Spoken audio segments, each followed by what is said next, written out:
alhamdulillah kalau di total dari SMP tuh aku udah 12 beasiswa. Sebelum SNBP tuh aku pengen dokter. Dan aku sampai nyoba ke luar negeri. Alhamdulillah waktu kemarin tuh diterima di Hongaria sama di Turki. Setelah aku diterima sama jurusan yang enggak aku pilih dari awal, aku bersinar. Aku bisa berdampak untuk sesama. Aku bisa menginspirasi orang lain, teman-teman aku, adik tingkat dan segala hal di sini aku bisa nunjukin bahwa oh ternyata kita bukan dilihat dari seberapa bagus kampus kita, tapi seberapa bagus kualitas kita. Aku tuh pengen dikenal sebagai dia siapa, kasih impact apa di kampus gitu.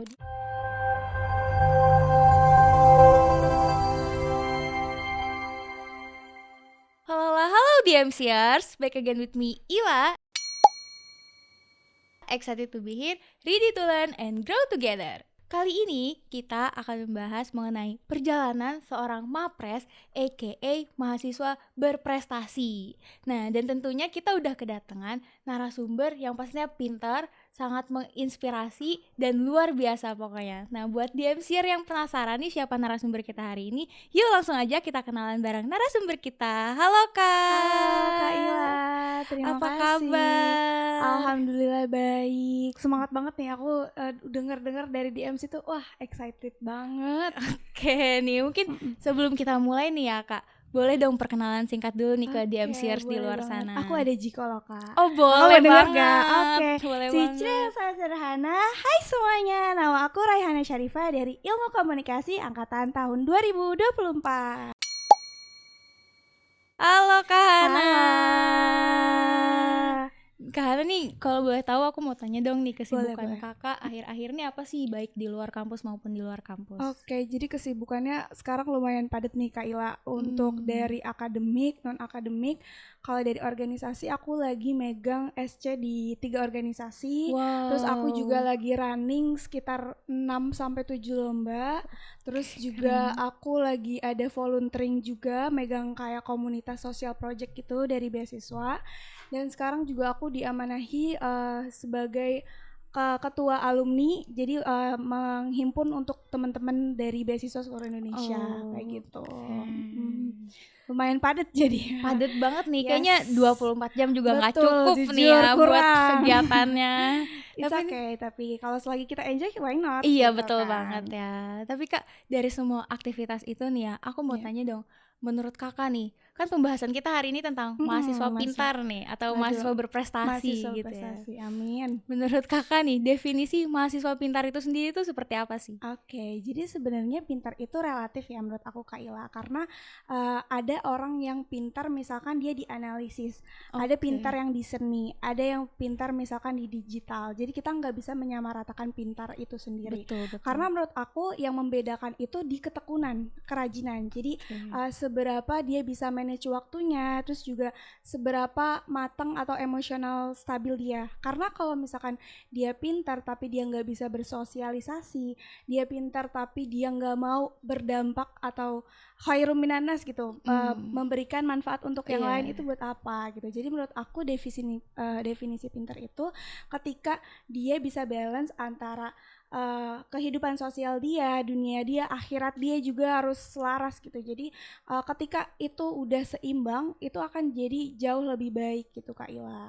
Oke, berarti definisi mahasiswa pintar tuh bukan cuma soal Iya, nilainya lomba aja gitu ya. IPK Iya. aja gitu. Tapi menurut Kakak sendiri nih, Kakak sudah termasuk definisi mahasiswa pintar itu belum sih kira-kira? Kalau aku jujur karena masih belajar ya, karena aku kayak ibarat gelas yang kosong nih, jadi aku selalu mengosongkan gelas aku, karena kalau aku merasa pintar, aku nggak mau nyari ilmu-ilmu dari orang lain. Aku takut merasa tinggi, kayak aku kan udah pernah achieve ini itu, jadi sebisa mungkin aku masih long life learner, jadi benar-benar aku belajar terus. Kalau misalkan aku dapat nih alhamdulillah juara 1 atau segala hal yang baik, kayak oh alhamdulillah berarti Allah percayakan kemampuan aku, berarti aku udah jadi lebih baik dari kemarin gitu. Betul. Jadi sebenarnya kalau misalkan dari definisi pintar itu menurut aku ketika orang itu nggak pernah puas atau merasa dirinya tuh lebih cukup. Karena kalau dia merasa cukup, dia nggak mau belajar lagi, dia nggak Iya mau ya. berkembang lagi. Jadi memang harus dari diri kitanya sendiri, rendah diri lah ilmu padi. Jadi kayak kita mau terus Iya, belajar, betul. kita mau terus berkembang, informasi apapun, ilmu apapun kita tetap serap kayak gitu Kak Ila. Ya, jangan pernah merasa cukup lah ya, biar terus Betul. belajar Terus belajar, gitu. terus berkembang. Tapi ngomong-ngomong nih kakak, dibilang sebagai mahasiswa berprestasi gitu ya, mendapatkan achievement yang banyak tadi itu mulai dari kapan sih kak? Dan aku juga mau tahu nih gimana sih caranya tuh biar Oke, jadi mahasiswa tutorial berprestasi ya. itu. Iya Oke. betul Jadi untuk tutorial tutorial. sendiri sebenarnya aku memang anak yang dibesarkan mandiri. Dalam tanda kutip, aku dari kecil berusaha berdiri di kaki aku sendiri. Oke. Dari awal misalkan kita ambil contoh waktu SMP. SMP itu di kala orang-orang yang masih main-main gitu ya. Aku udah plan 5 sampai 10 tahun ke depan. Jadi aku udah ngambil beasiswa. Alhamdulillah kalau di total-total dari SMP tuh aku udah 12 beasiswa. Keren Jadi banget. SMP, SMA, kuliah bener-bener untuk biaya pendidikan itu 0 rupiah dari orang tua aku. Jadi gak perlu bayar apapun. Jadi aku bener-bener aku bisa pengen buktiin sih awalnya ke orang tua aku bisa loh bayar biaya sekolah aku sendiri gitu. Aku bisa untuk beli barang-barang yang aku mau loh Umi, Abi gitu. Jadi awalnya tuh dari situ tumbuh. Nah setelah aku masuk ke dunia ranah beasiswa itu ya ampun aku langsung sadar bahwasannya wah ternyata bener-bener ini wadah tempat aku berkembang, di mana aku ngelihat dari relasi nasional itu anak-anak itu dia cenderung aktif. Mulainya itu dari misalkan dia ikut lomba, dia misalkan ikut volunteer, dia bikin komunitas. Dari situ aku belajar, oh iya ternyata hidup kita cuma sekali, masa muda kita cuma sekali. Kalau kita nggak maksimalin, takutnya nyesel di masa tua nanti gitu. Jadi aku masa muda ini pengen bener-bener fokusin entah itu beasiswa, lomba, organisasi. Kalau misalkan aku bisa ngelakuin itu semua kan nanti yang akan melihat hasil jerih payah buah manisnya kan nanti di masa depan gitu. Iya betul. Jadi aku mulai dari beasiswa itu, dari awal pertama aku ikut beasiswa tuh pasti ada jatuh bangunnya juga ya Kak Ila. Kayak anak SMP yang ih daftarnya gimana, iya aku nggak ngerti gitu kan, pasti rasa-rasa Takut itu. ya. Iya aku takut gitu, aku insecure banget ngelihat dari misalkan dari anak-anak sekolah top-top dari seluruh Indonesia gitu kan.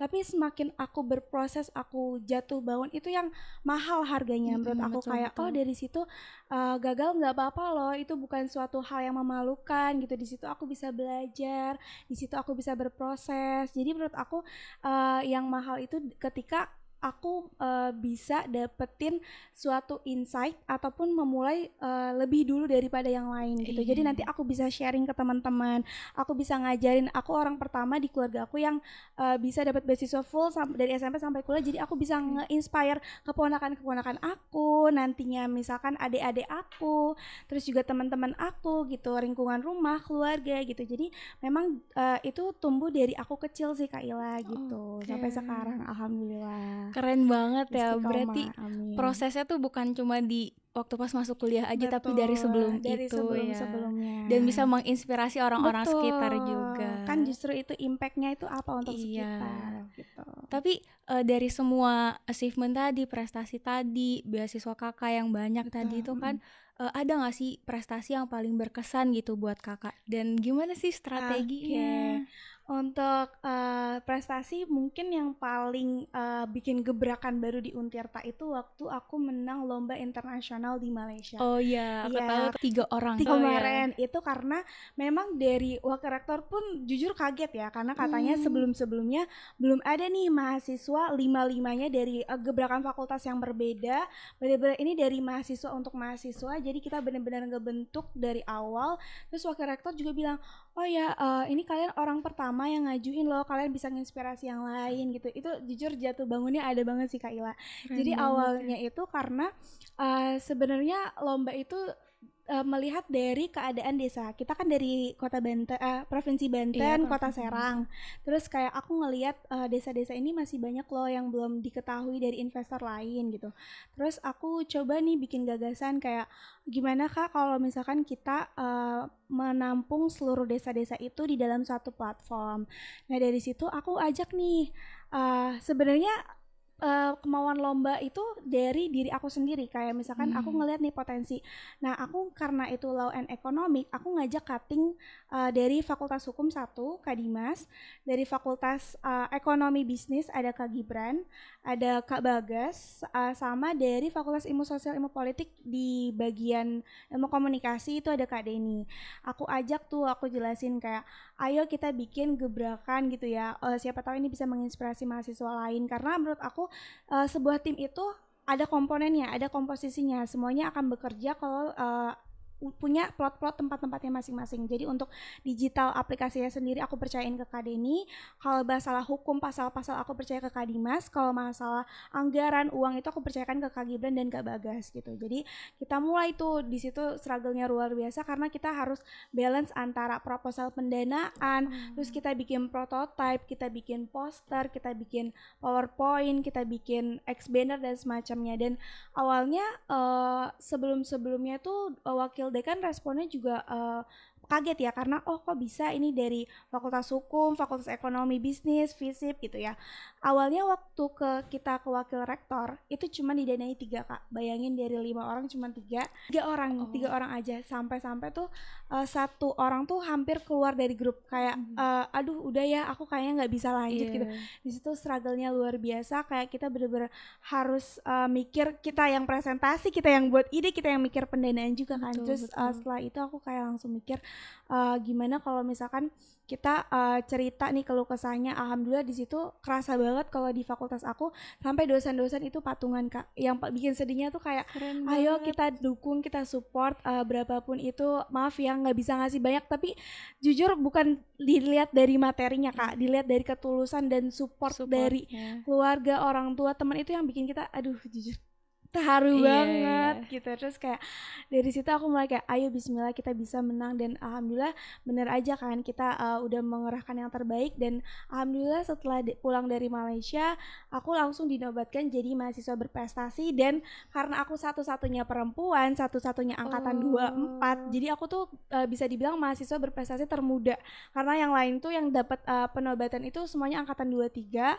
Dan mereka sebenarnya manggil aku bocil kematian karena ini nih si bocil satu ini yang bikin pelopor, yang bikin ya segala-galanya gitu. Jadi mungkin orang-orang ngelihat kita tuh prosesnya enak-enak aja, tiba-tiba di Malaysia tiba-tiba menang, tapi justru proses itu jatuh bangun itu yang gak kita sharing ke yang lain gitu. Nah alhamdulillah setelah pulang dari Malaysia wakil rektornya tuh bilang makasih ya semenjak kalian pulang dari Malaysia sekarang banyak banget proposal yang masuk tahun ini, ada yang dari mau ke Singapura, mau ke Malaysia, mau ke Thailand. Justru itu yang menginspirasi, itu kayak awal tombak teman-teman dari fakultas lain untuk ikut turut berprestasi gitu. Karena sebelum-sebelumnya kan teknik terus, saintek terus. Nah, sosum itu bisa loh untuk berprestasi kayak gitu Kak Ila.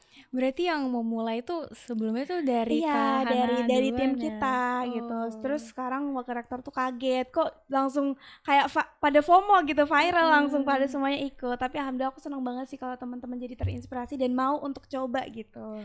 Keren banget nih ya, udah perempuan angkatan 24 sendiri. Betul. Waktu itu aku masih PP loh Kak Ila, for your information. Jadi aku bolak-balik Tangerang Sindang ya cuma buat ngurusin itu. Jadi makanya dibilang energinya nggak habis-habis ya gitu. Tapi ya sih ngebayangin aja kayaknya bener. Wow banget. Jujur. Tapi dari semua prestasi-prestasi tadi gitu, kan tadi kakak juga sempat singgung ya, impactnya tuh ada gitu kan ke orang-orang sekitar kakak. Tapi kalau impact ke diri sendiri juga pasti ada dong. Pasti banget dong. Boleh dong tuh, apa tuh impactnya ya ke diri kalau sendiri? Impact dari aku sendiri karena dari awal yang aku bilang PP itu aku bener-bener harus manage waktu.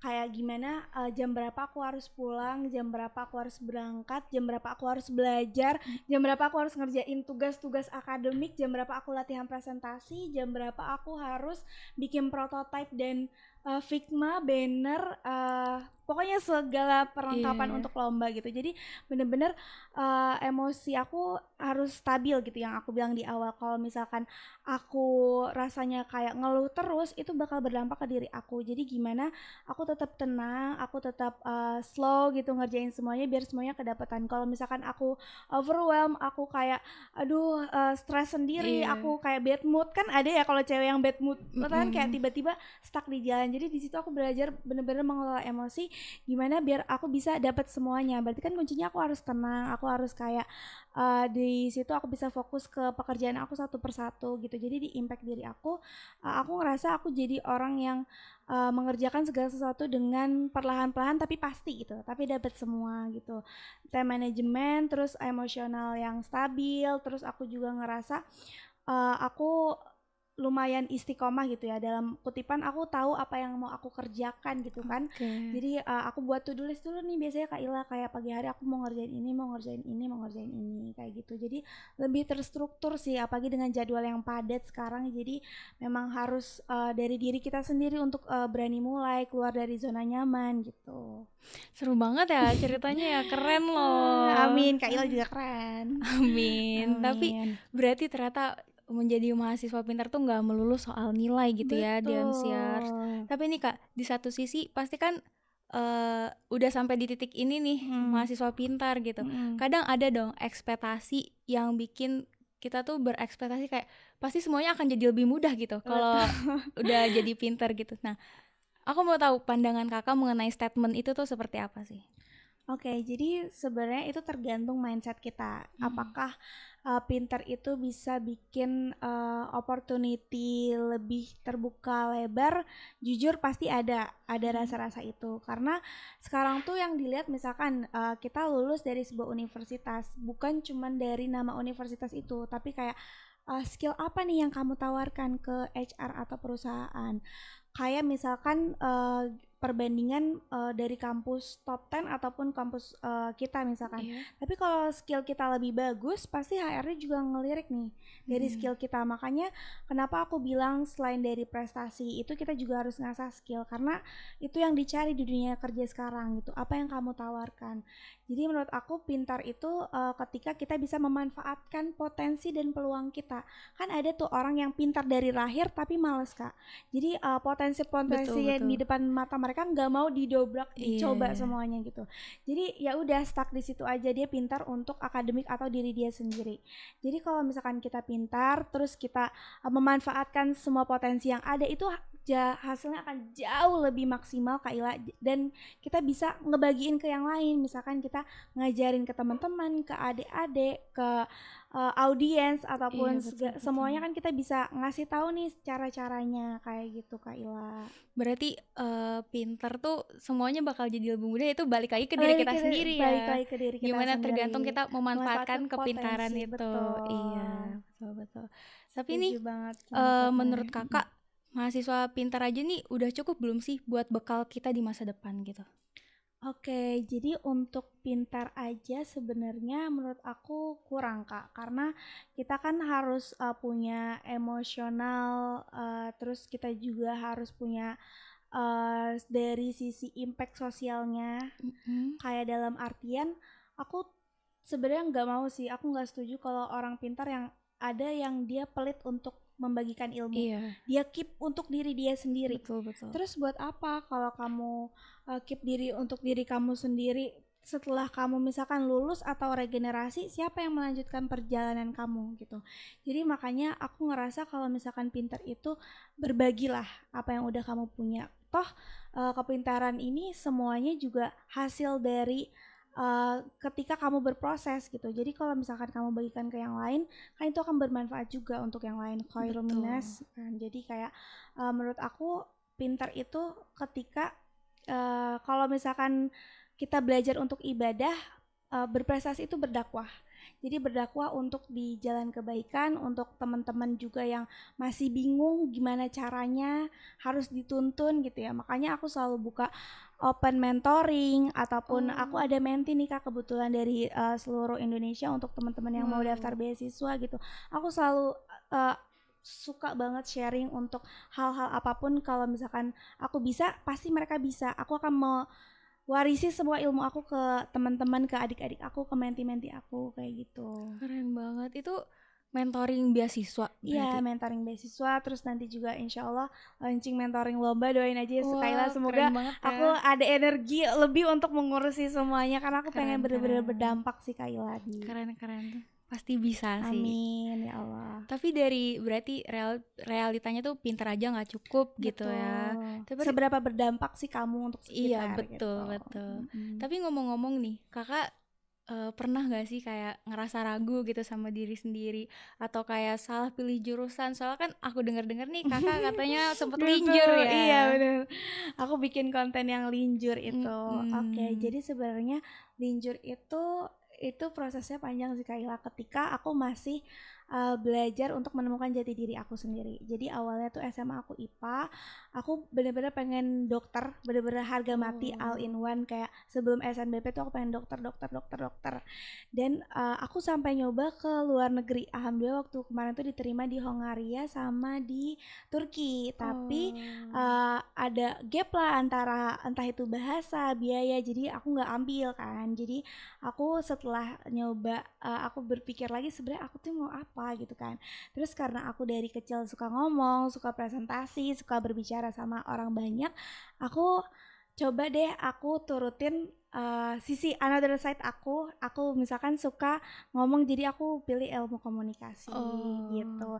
Dan alhamdulillah one shot langsung lulus. Terus aku bertanya-tanya, kenapa ya setiap aku buat pilihan, aku tapi percaya sih rencana Allah 1000 kali lebih baik daripada rencana kita. Betul. Dan ternyata benar aja, setelah aku diterima sama jurusan yang enggak aku pilih dari awal, aku bersinar, aku bisa berdampak untuk sesama, aku bisa menginspirasi orang lain, teman-teman aku, adik tingkat, dan segala hal di sini aku bisa nunjukin bahwa oh ternyata kita bukan dilihat dari seberapa bagus kampus kita, tapi seberapa bagus kualitas kita. Aku tuh pengen dikenal sebagai dia siapa, kasih impact apa di kampus gitu. Dia udah misalkan udah membantu seberapa banyak orang untuk lolos beasiswa, ataupun seberapa banyak orang untuk achieve lomba-lomba kayak gitu. Jadi bukan terkenal karena kampus kamu, tapi terkenal dengan impact kamu di kampus. Kayak gitu Kaila. Tapi tadi kakaknya bilang keterima beasiswa di Hongaria dan Turki. Tapi itu berarti nggak diambil. Nah itu kenapa? Gak diambil karena aku ngerasa kalau untuk di Turki dan Hongaria itu pasti ada cost yang lebih mahal, dan aku lebih dari izin orang tua sih Kak. Kayak orang tua tuh masih agak rasa takut karena kebetulan aku perempuan semua di rumah. Dan pasti rasa-rasa itu ada karena orang tua aku selalu bilang, boleh gak kalau S2 aja ketika kamu udah siap dari sisi materi, dari psikologi, dan dari emosional kita juga, dari segala halnya itu aku udah siap gitu. Terus aku kayak kalau memang ridho orang tua seperti itu, ridho Allah kan ridho orang tua, jadi aku ikutin apa kata orang tua aku. Jadi alhamdulillah aku insya Allah ikhlas, dan alhamdulillah aku jauh lebih berkembang dan bersinar sekarang ketika aku menuruti kata-kata orang tua kayak gitu.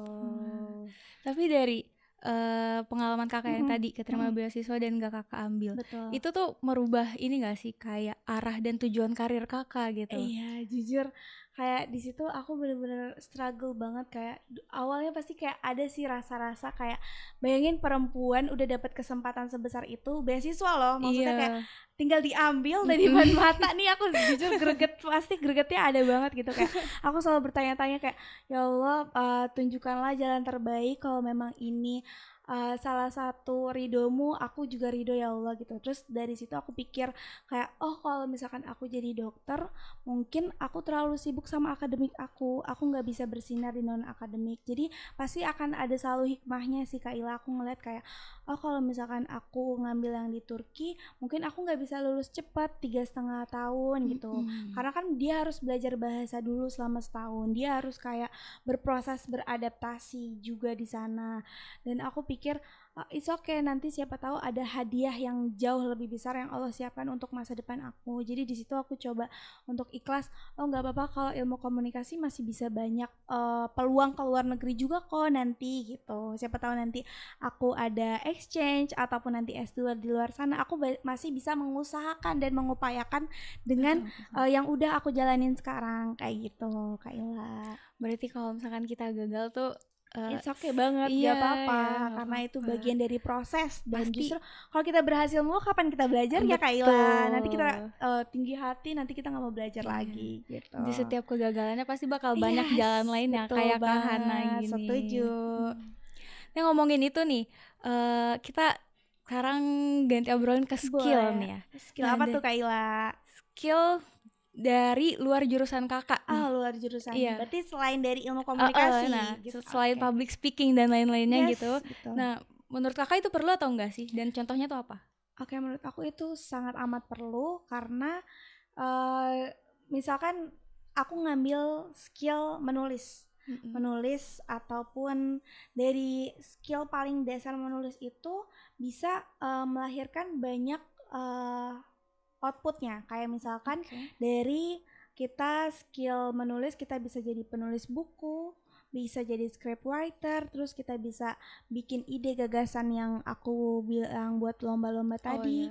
Kita juga bisa nulis buat beasiswa gitu. Jadi memang ada hal-hal yang diajarkan dari luar kelas yang harus kita coba pelajari sendiri. Karena kan dosen nggak mungkin ngajarin tentang teori-teori itu kan. Jadi kita emang harus yang inisiatif cari sendiri dari luar kampus, dari luar kelas gitu. Dari skill menulis, skill digital juga tadi yang aku bilang, kita juga harus in this era gitu ya. Iya, udah betul, 2026 nih. betul. Masa skillnya masih gitu-gitu aja gitu. Jadi kita harus coba entah itu dari banyak kok sekarang Kak Ila, dari workshop, dari platform apapun kita bisa belajar anywhere, dan kita juga bisa ngelihat apakah ini berpotensi dengan dan cocok diri kita. Kalau udah cocok, menurut aku seberapa susah kita pasti enjoy jalaninnya. Jadi menurut aku ditanya lagi nih ke diri kita sendiri, kamu sukanya apa? Kamu mau jadi orang seperti apa? Nanti lulus mau kerja di mana gitu. Karena itu kalau kita udah tahu dan kenal sama diri kita sendiri, jalan kita roadmap untuk 5 sampai 10 tahun ke depan itu akan jauh lebih jelas Kak Ila. Jadi nanti aku lulus mau jadi orang yang seperti ini, aku mau lulus jadi orang seperti ini, itu jadi lebih terarah gitu ya. Nggak hilang arah kayak ini kemana ya arahnya, ngalir ya aja gitu. gitu. Nggak bisa kayak gitu, karena kita harus tentu ini dari sekarang. Kalau kita udah masih bingung-bingung, keburu habis waktunya gitu Kak Ila. Betul ya. Tapi berarti cara dapetinnya tuh selain dari workshop deh Kak, dari mungkin DMCers di luar sana pengen tahu gitu. Kalau aku selain dari workshop, biasanya dari relasi koneksi. Kenapa itu penting? Karena menurut aku kalau misalkan kita punya relasi banyak nih, misalkan dari tim aku sendiri, aku nggak tahu nih gimana cara buat Figma, makanya aku pengen berrelasi sama orang yang udah kompeten di bidang Figma. Jadi aku kenalan dan belajar sama Kak Deni. Kak Deni itu buat ahli di Figma lah. Jadi kayak ini lumayan kepake loh nanti kalau misalkan aku mau buat website, mau buat aplikasi gitu kan, berarti itu kan masih bisa diolah gitu kan. Untuk hukum juga sama kayak gitu. Kalau misalkan kita mau suatu saat gitu kita kena suatu perkara, kan kita ada dasarnya, ada basisnya gitu. Jadi memang dari relasi koneksi itu sangat amat penting, karena kita bisa menyerap semua skill yang ada di diri kita, tinggal disesuaikan aja kita mau fokus di bidang yang mana gitu. Tapi ngomong-ngomong tuh ya, tadi kan cara dapetnya banyak ya caranya. Nah dari semua skill nih, kakak kan pasti udah ada dong skill-skillnya banyak dong ya. Dan dari semua skill yang udah kakak pelajarin itu, kakak tuh pengen lebih fokus ke skill yang mana gitu? Oke, kalau skill sebenarnya yang paling aku suka itu ada 2. Kelihatan dong pasti aku suka ngomong dan suka menulis. Jadi paling yang aku fokuskan di 2 ini, entah ini untuk aku buat buku, jurnal. Kemarin juga aku habis publish jurnal dan alhamdulillah itu pada kaget ya, dosennya kok bisa langsung internasional gitu, langsung tembus.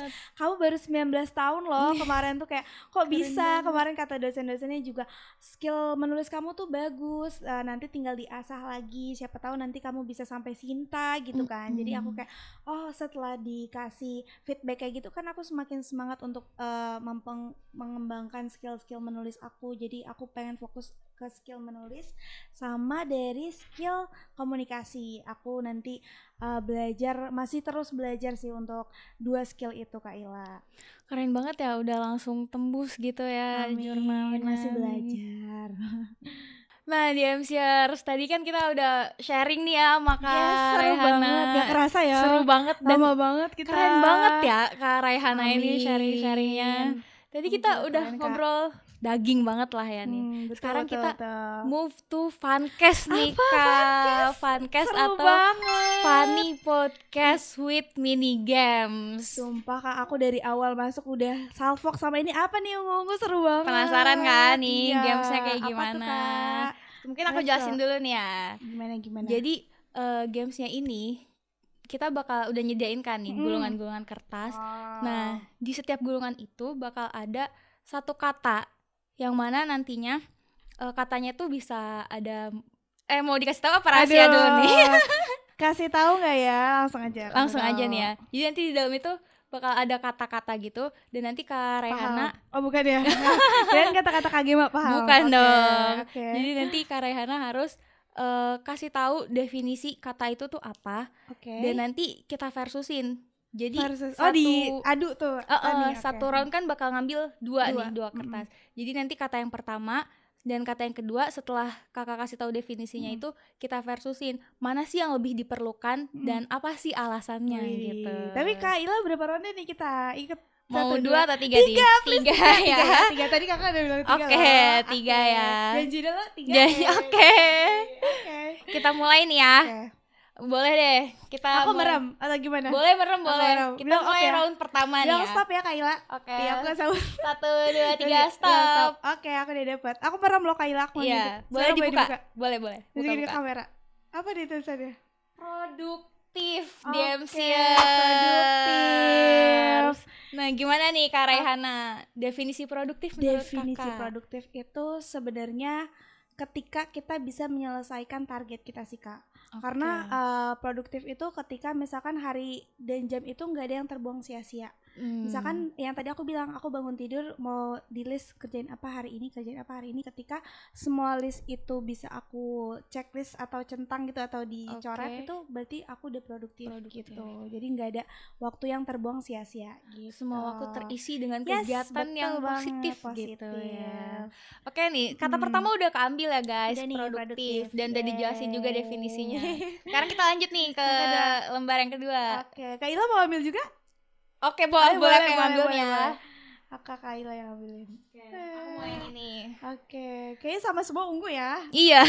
Apa tuh isinya? Volunteer. Wow, ini dia yang aku suka. Aku suka kakak ini. Aku paling suka volunteer Kak. Ya ampun, volunteer itu kayak mengisi waktu dan mengurangi stres. Kayak misalkan kalau aku udah overwhelmed atau kayak aduh academic pressure banget, aku lebih milih volunteer. Kayak cara aku merefleksikan diri, kayak cara aku healing itu dengan cara volunteer. Entah itu ketemu anak kecil, ya, ibu-ibu tua atau remaja panti jompo, itu aku paling suka volunteer sih. Kayak kita berbaur dengan sekitar lah, kita bersosial, itu aku paling suka banget volunteer. Berarti Kak Rehan ini suka bersosialisasi banget. Yes, bener banget. Aku ekstrovert 100% kelihatan sih, kelihatan. Betul.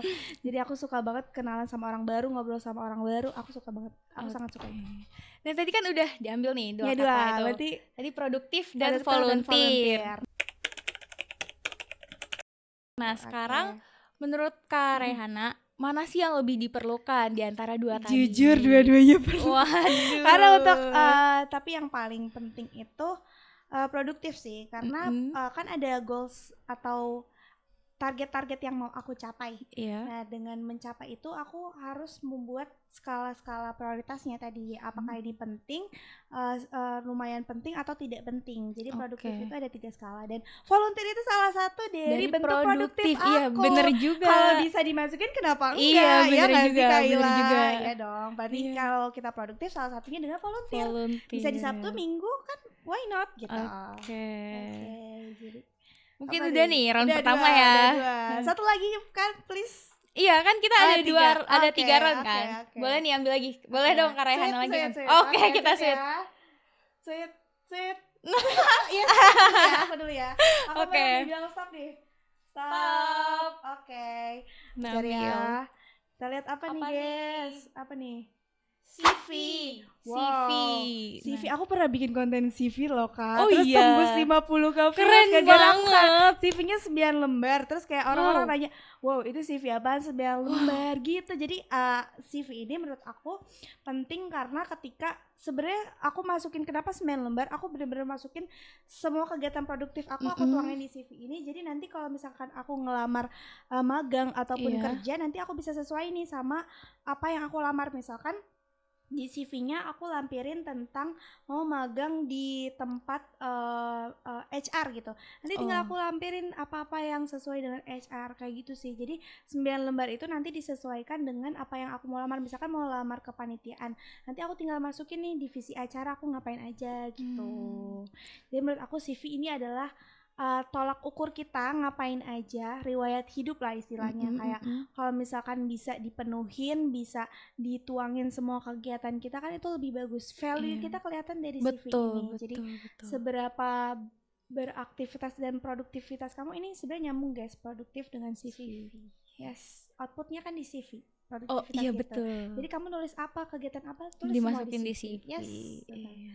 Keren banget CV-nya sampai 9 lembar ya. Jujur, kayaknya akan bertambah deh. Wow. Itu gak akan pasti itu ya, akan terus bertambah. Oke, satu lagi nih. Satu lagi. Di round ini satu lagi kertasnya. kertasnya. Tadi kan kita udah sweet nih. Gantian. Ih, lucu banget ungu. Di MC cinta ungu ya. Kakaknya suka warna ungu ya? Iya, aku furap. Furap atau ragu? Aku furap. Kita furap. Kita satu tim. Oh my god. Portofolio. Sebenarnya ini pilihan yang sulit. Aku sih yes ya, gak tahu Mas Anang. Kalau misalkan portofolio itu buat ini loh Kak, kayak misalkan kita udah di skill PDD lama nih. Kayak misalkan kita entah itu ngedit banner, Twibbon dan semacamnya itu kan pasti masuk ke portofolio.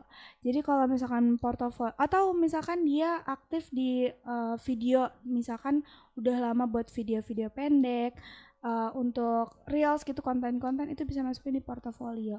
Biasanya, aku tahu nih. Jadi kalau CV ini lebih ke perusahaan, kalau portofolio itu lebih ke brand-brand.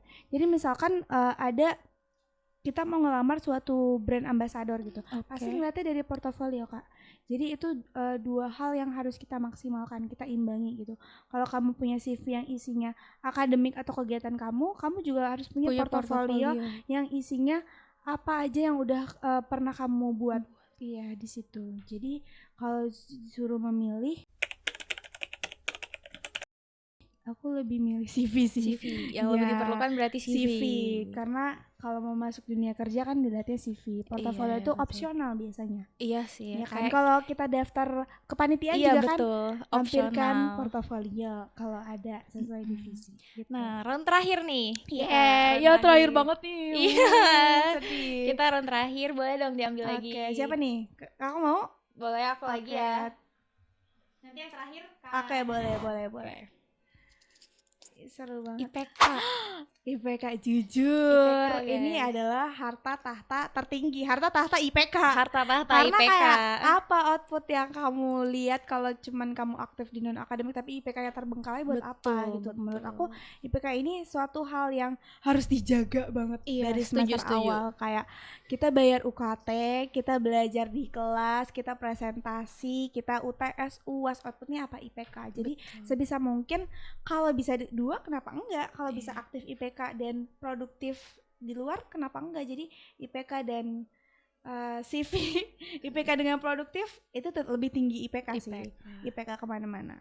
Jadi sebanyak apapun prestasi kamu, kita di luar itu IPK tetap lebih penting. Betul. Aku terakhir. Aku deg-degan. Apa kita nih? Lihat ya. 1, 2, 3. Magang. Nah, IPK dan magang berarti jujur, nanti. IPK dan magang ya. Menurut aku magang sih. Karena output kita sebagai mahasiswa kayak misalkan oke lah kamu aktif di semester 1, 2, 3, 4, 5 mentok di paling ini 5 kayak. Kalau untuk 6 itu udahlah fokus magang aja. Karena kan untuk kita trial ya ke dunia kerja itu kan sangat perlu magang. Magang itu gimana kita ngelihat proses bekerja itu sendiri. Kita belajar kalau di kuliah tuh nggak apa-apa loh Kak, gagal nyoba-nyoba, masih banyak salah itu nggak apa-apa. Tapi setelah kamu lulus kuliah, kamu udah nggak ada fase untuk kegagalan. Betul. Kayak kamu langsung masuk ke dunia kerja, kamu fokus dengan apa yang kamu kerjain, tupoksi yang kamu kerjain, itu nggak ada fase-fase gagal. Jadi menurut aku maksimalin magang ini teman-teman, karena kalau magang itu oh iya masih magang gitu. Iya. Kalau salah tuh oh ya masih magang, Wajar. belajar. Kalau misalkan kita juga masih nanya-nanya, masih nggak tahu ini itu, oh ya masih magang belajar. Tapi setelah kita magang kita tahu, oh kita udah punya bekal nih istilahnya Kak Ila.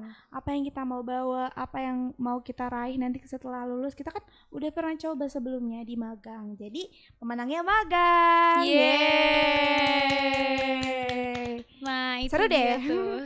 Ya Seru sayangnya kita nggak banget. bisa lanjut lagi Ya, nih gamesnya. padahal masih ada 2 loh Kak Ila. Aduh sayang banget. Bye-bye 2. Udah cukup It's 3 okay. round aja ya. Yes, setuju.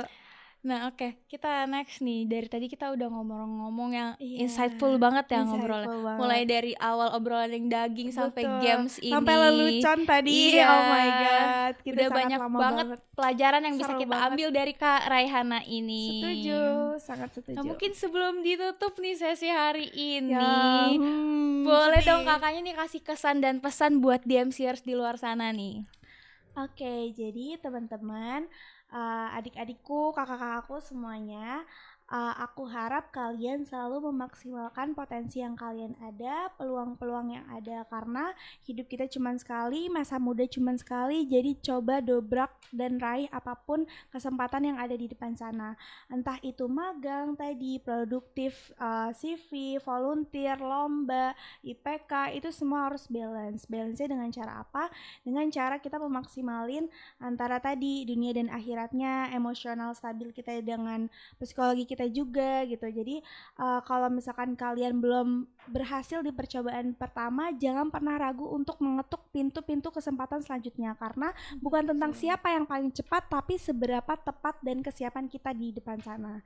Jadi percayalah, kita pasti bisa memaksimalkan potensi yang kita ada dengan restu orang tua, dengan berdoa juga kepada Allah ya, terus juga dari teman-teman, dari hubungan kita sosial, dan kasih impact nyata untuk sekitar. Jadi karena sebaik-baiknya manusia adalah bermanfaat yang untuk orang lain, jadi jangan lupa juga untuk bermanfaat gitu. Oke, thank you ya Terima Kak kasih Raihana. juga.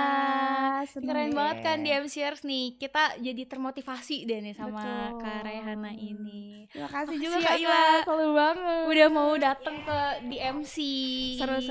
Seru. Aku akan merekomendasikan ini untuk semuanya. Jangan lupa nonton guys. Ih, Like, jangan lupa comment, nonton ya. subscribe, apalagi IG, TikTok, IG, TikTok, YouTube. Wah, semua jangan lupa follow Banyak guys. deh. Nanti ada di bawah sini ya. Oke, jangan lupa follow. Oke, DMCers, di podcast kali ini kita belajar bahwa jadi pinter itu bukan soal sempurna. Jadi nggak semua yang melesat dari ekspektasi kita itu adalah kegagalan. Yang penting kita tetap jalan dan percaya prosesnya. Karena hidup bukan soal siapa yang paling cepat, tapi siapa yang bisa bertahan dan tidak berhenti. Oke, jangan lupa like, share, komen, dan subscribe channel DMC Creativity. Sampai jumpa di podcast berikutnya. Bye-bye!